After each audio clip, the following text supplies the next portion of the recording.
Hey everyone, it's Vanessa, better known as Wheels from the dynamic duo Wheels and Kane.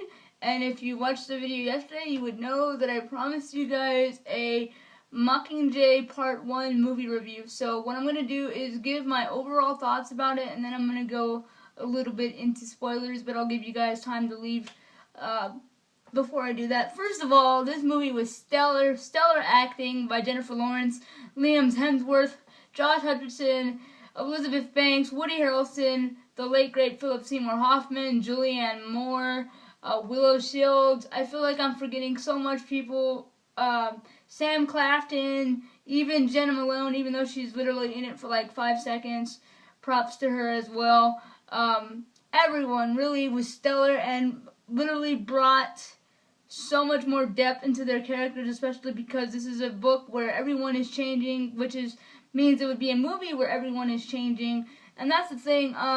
Props to Francis Lawrence for sticking loyal and true to the book.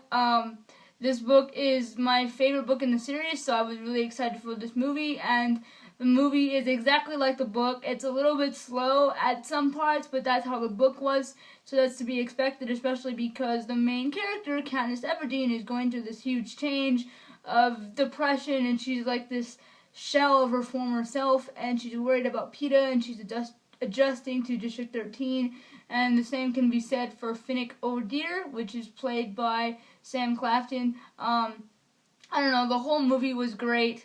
My favorite part in the movie was the part where they are in, I believe they go back to District 12, and Katniss is singing the song, The Hanging Tree. Literally, it sent shivers down my spine, and the whole audience in the theater was completely silent, and it was amazing. That was most definitely my favorite part. Other parts that I appreciated in the film were the ever-growing relationship between the two sisters, Katniss Everdeen and Primrose Everdeen, of course, Jennifer Lawrence and Willow Shields. With that being said, Willow Shields is definitely coming into her own as an actress. Even in the book, I keep saying book. Well, in the book and even in the movie, it shows that she is more mature as a character, and she's actually the one that is holding Katniss together and, in a way, protecting Katniss. So, in this film, the roles are sort of reversed. Another thing that I really appreciated is the fact that we get to see Effie Trinket, because in the book, we don't really know where she is, or her whereabouts are unknown. And I thought that was really cool because with Elizabeth Banks being a comedian, the comedic relief was most definitely needed in such a dark film such as this one. So, you know, I loved it. It stayed true to the book.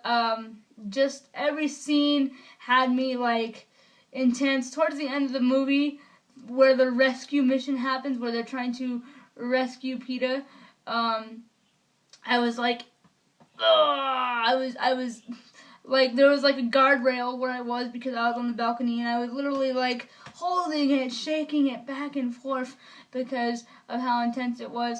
Overall, like I said, this whole movie was intense, and it really did draw out the emotions that it drew out for me when I was reading the book, and that's what I wanted. So, props to that. And overall, I give this movie a 8.5, almost a 9 out of 10, just because there is a few things that I wish they would have kept in the book, and there's a little bit of things that, kept in the movie. Sorry, I keep saying book. I have the book in my brain. There's a few things I wish I would have kept in the movie, and I have a little bit of gripes about, but overall, it's a great film, and if you follow the movies, definitely go see this one. You'll enjoy it. It won't disappoint. Okay, so now, on to spoilers. I'm going to give you guys a chance to leave. Are you gone? Are you gone? You should be. Okay, so, yesterday you heard me speak on my theory of where they were going to end it, and I had said they were going to end it right where PETA chokes Katniss, because I thought that would be a huge cliffhanger for the people who haven't read the books. And in a way, I was kind of right, but in a way, I was wrong too, just because, yeah, they did show that scene, and there's a scene where Boggs hits PETA in the head with, I believe, a bedpan. He's like, BAM! And then the whole screen goes black, and you think it's over, but no, it pops right back up, and Katniss is in her bed, and she's going hysteric because she's like, oh shit, I just got choked by Peeta. She has her neck brace on. Boggs has to calm her down. And then eventually she gets out of her hospital bed and goes to this like long window. And in the window she sees Peeta on a freaking like almost gurney bed type thing, and he's in restraints and he's freaking out. He looks like an animal, and just a look of desperation on Katniss's face. Again, it closes with the shot of Katniss's face, and it was amazing. And now I'm like, oh my god, I have to wait a whole entire year. What is this madness? So that's how it ended. So I was kind of right and I was kind of wrong. A lot of people think that it should have ended where it went black after Boggs hit Peeta in the head with the bedpan. I personally believe in the same thing. I think the same thing. One of the things that I hated that they didn't put in the book was the fact that Katniss announces that she wants to be the one to kill President Snow in her list of demands. They kind of let her go through the list, but the only thing she ever mentions is giving immunity to Annie and Finnick and Joanna and, the other tributes, and of course Peeta. And then she says, my sister gets to keep the cat, but she doesn't even bring up the fact that she wants to go hunting with Gale, or the fact that she wants to kill President Snow. So I kind of thought that was, I was kind of upset about that.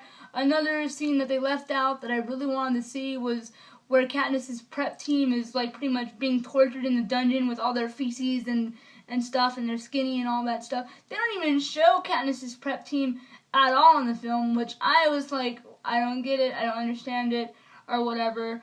Another part that I was kind of disappointed in was when Finnick tells his story about how he used to be sold for sex. They did hammer on it, but I wish they would have put more thought into it, and they would have made it more emotional than it was in the film. Because in the book, I was like, oh my god, Finnick was a prostitute, I misjudged him. But I don't know, I didn't get that feeling of sadness while watching that confession happen on film. Or we didn't get to see Finnick in his underwear. There's a scene in the book where he talks about oh, we just saw Finnick in his underwear. I don't think nothing can top that. And that didn't happen. So yeah, there's just a little few parts that I wish they would have put in the movie. But like I said, beggars can't be choosers, and I get that when you're making a book into a movie, things have to be cut and snipped.